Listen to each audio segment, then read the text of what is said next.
Hello everybody. Thanks for coming. My name is Rifkin. I'm one of the co-founders of JW Player. I work on strategic partnerships, and I'm here to talk to you today about the path forward for digital video ad dollars.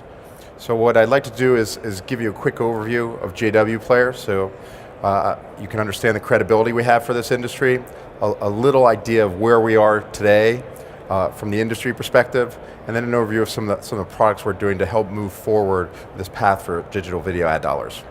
So the first thing I'd like to talk about is JW Player and our history of innovation. We have been doing this for a while. So the JW Player was created in 2004. It's one of the most successful open source video projects of all time.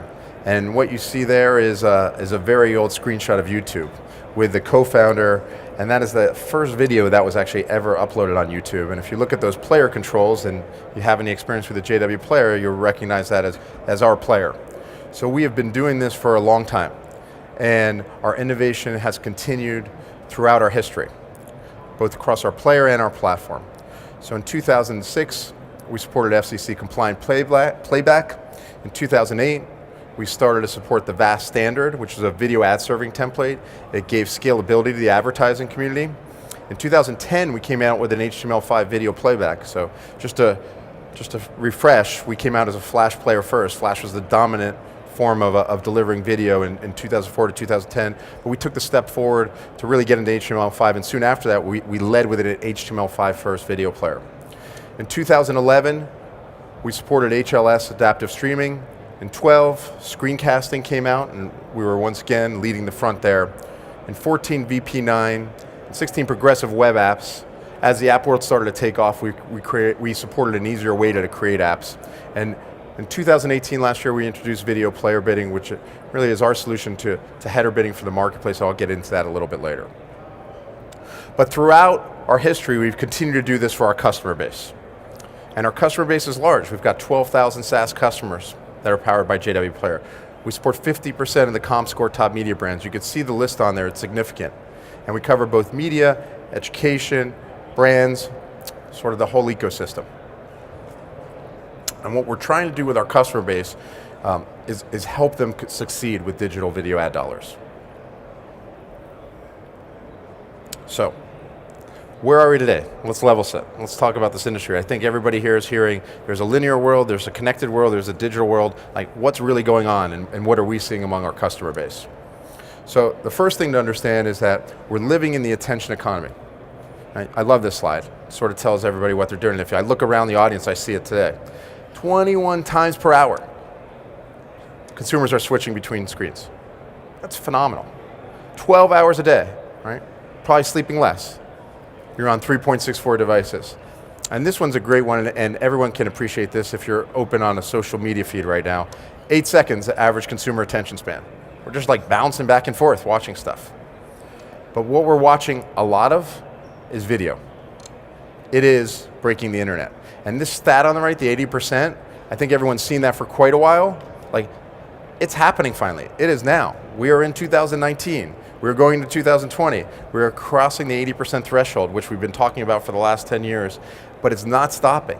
Video is taking up a significant portion of the internet traffic.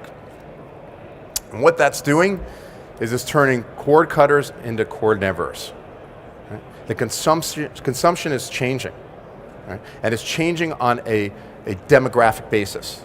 Right? The older population is not shifting, the younger population is. And 25% of the US population has never owned cable TV. As much as I recognize that the vast majority of the video ad dollars is still in TV, the consumption patterns, which start first, are changing, and they're changing on a significant basis. So what happens with that? The advertising follows. The advertising follows the eyeballs. It's happened since the beginning of time. By 2021, $45 billion of global digital video ad spend is going to be in video. And if you look at, there's a poll put out there about how are you going to increase your spend in 2019. The top three, mobile video, connected TV, desktop video. And it's not by a small amount. We're talking about 86%, 74% for connected TV, 65% for desktop video. They're going to be increasing their spend. But most important about this slide here is the stat at the bottom. Look at where they're not increasing their spend. Linear TV. The eyeballs are shifting from it. There's a lot of dollars there, and people in that space don't want it to change, but it's changing. We cannot stop it. So what it leads to is complexity, right? No one's working together in a harmonious way because everybody wants their share of the ad dollars. So whether you're coming in it from the subscription entertainment side, whether you're coming in it from the sports side, whether you're in an online cable TV bundle, streaming TVs, free ad supporter, or you're one of the big guys, I guess what we say is almost monopolies, a Google or an Amazon, Facebook, right? This is complex. And we just don't see, no one is really looking to create a level of standard so that we can work harmoniously together. They're really first looking about like, how can I keep my piece of the ad pie or get more of the ad pie? So, what is the path forward? What do you do? First of all, you need to have a strategy that you need of being everywhere, where your consumers are, where your users are. How do I get to them? And two, you need to be in control. And this is the most important part. This is not about saying I've got 25 billion videos that are less than 1 second on Facebook. This is about saying I've got a great user base who's engaging in my videos and really getting a lot out of it. And that's really important. Controlling your audience and business everywhere is essential. There are social platforms like I mentioned, but our belief is those are marketing tools where there's a lot of users that you can drive back to create a better experience on your owned and operated sites. And OTT obviously is very important. As these cord cutters shift, you need to build on the platforms. You need to address, should I be building a direct-to-consumer application? But most importantly, you need to be in control. The more control you have of your audience and your business, the more successful you'll be. So, at JW, we look at this as sort of a three-pronged route. The first thing to understand is we're actually pretty large. We have those 12,000 customers. We touch 1 billion users a month. We have 20 billion streams across our network, and we understand how people are consuming. And what it's all about is a combination of the video experience for the viewer, getting them to engage, and when those come together, the revenue will be generated.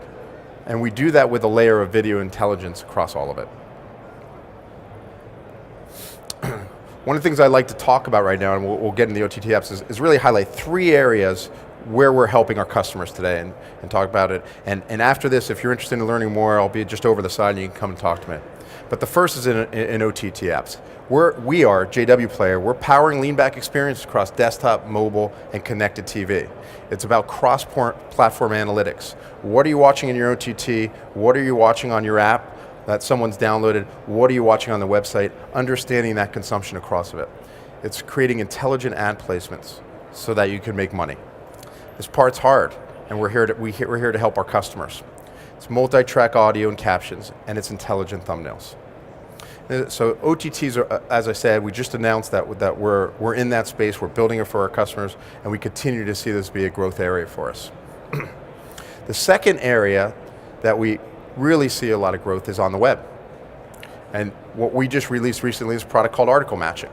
So if you think about the internet, only about 10 to 20% of pages have video on it. The internet was built for text. It's a text-first business. It's 25 years old. And the video part, as you saw, we were one of the first markets in 2004, barely 15 years old. So if I'm a publisher and I'm looking to expand my video, right, and my whole company is really coming from a text world, how do I do that in an efficient and scalable way? And we believe article matching is one of the ways to help do that. We understand how people are consuming video across the internet, and what we've done is just with a simple script, you could put it on all those pages that aren't running video today. We'll understand the content of the page, we'll understand your content library, and we'll provide the right match. And what we're seeing is that we have 62% precision in predicting these editorial choices. This is a simple, easy way to scale video content across your publishers. And then the last area is monetization, which we're really proud of. And what we recently released are 3 new partners, for video player bidding to bring 4 to the table. And the idea here with video player bidding is there is no fulfill in web video today. Meaning that unless you're directly selling which is a small percentage of publishers out there, you're relying on programmatic, and programmatic was built for display advertising. Programmatic wasn't built for video, and we're still transacting on display pipes. So as a result of that, I'm sure you've experienced in the last few weeks where you're going to see a video, and the video's not showing up, and it's spinning, and probably in about an average of 3 seconds, you're out of there, going on to the next piece of content that you want to consume. And that's because we're not at full fill yet. There's still too much complexity in the internet. So at JW, we're investing in a lot of things to help solve that. One of them is video player bidding, and that's simply just making header bidding simpler for publishers. We're bringing demand right to it. It's in our dashboard. It's, once again, all you need to do is put the JW script on your page, and we take care of everything else. And what we believe is this, and what we're seeing already is this is increasing demand for publishers. It's increasing their revenue. It's helping them focus on their business.